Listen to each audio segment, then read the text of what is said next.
गंभीर विषय सभागृहाच्या समोर आणि महाराष्ट्राच्या भारताच्या जनतेच्या समोर त्या ठिकाणी ठेवण्यात आला। आपल्याला आठवत असेल की आपल्या देशाचं विरोधातला एक क्रमांकाचा आपल्या भारताचा शत्रू दाऊद इब्राहिम की ज्याने आपल्या देशावर वेगवेगळ्या पद्धतीने यापूर्वी हल्ले केले, त्या दाऊद इब्राहिमचा एक प्रमुख साथीदार, प्रमुख शूटर सलीम कुत्ता त्याचं नाव आहे। तर त्या सलीम कुत्ताच्या सोबत आपल्या नाशिकचे उबाठा गटाचे महानगर प्रमुख त्याच्या सोबत पार्टी करताना त्या ठिकाणी क्लिप व्हायरल झालेली आहे। सलीम कुत्त्याच्या माध्यमातून मुंबईवर 9-10 ठिकाणी बॉम्बस्फोट करण्यात आले। साधारणतः 257 लोकांचं दुःखद निधन झालंय। 700 पेक्षा जास्ती लोक जखमी झाले, निरपराध नागरिक। अगदी त्या बॉम्बस्फोटाच्या काळामध्ये सेना भवन सुद्धा उडवण्याचं नियोजन त्या ठिकाणी करण्यात आलेलं होतं। हिंदू हृदय सम्राट शिवसेना प्रमुखांच्या आशीर्वादाने तो बॉम्ब ब्लास्ट झाला नाही आणि सेना भवन त्या ठिकाणी वाचलं। त्या आरोपीला टाडा कोर्टाने सुनावणी घेऊन जन्मठेपेची शिक्षा सुनावलेली आहे, जन्मठेप। आणि जो आरोपी जन्मठेप भोगतो आहे त्या आरोपीच्या सोबत नाशिकचा उबाठा गटाचा पदाधिकारी आत्ताच्या घडीला महानगर प्रमुख आहे सुधाकर बडगुजर।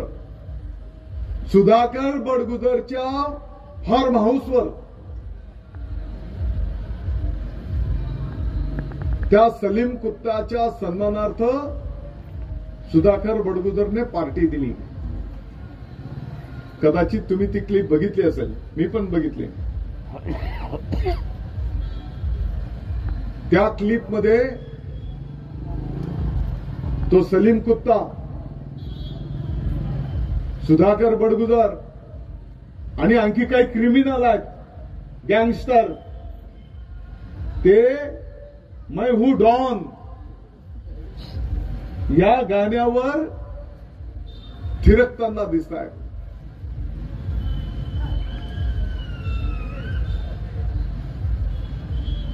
आता काल मी बडगुजरची मुलाखत बघितली। बडगुजर हा मान्य करत नाही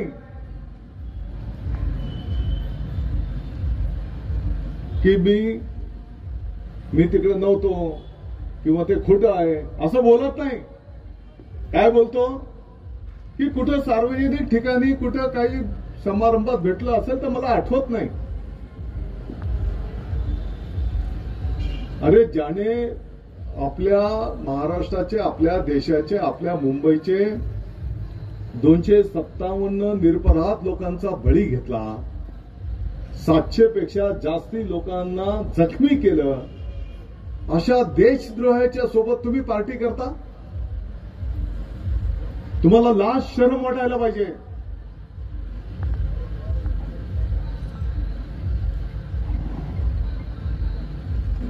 आणि म्हणून काल सभागृहामध्ये हा विषय आलेला होता।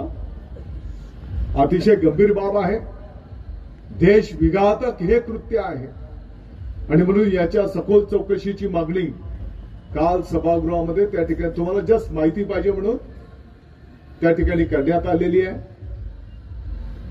आणि निश्चितपणे याच्यामध्ये तर अनेक गोष्टी आणखी पुढे येणार आहेत, अनेक गंभीर बाबी पुढे येणार आहेत।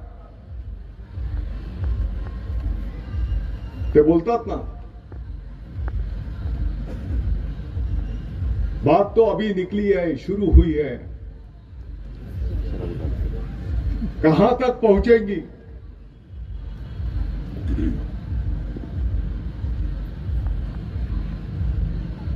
देशद्रोहाच्या संदर्भामध्ये भारताचा कोणताच नागरिक याचं समर्थन करणार नाही, तो कोणत्याही जातीपातीचा असू दे।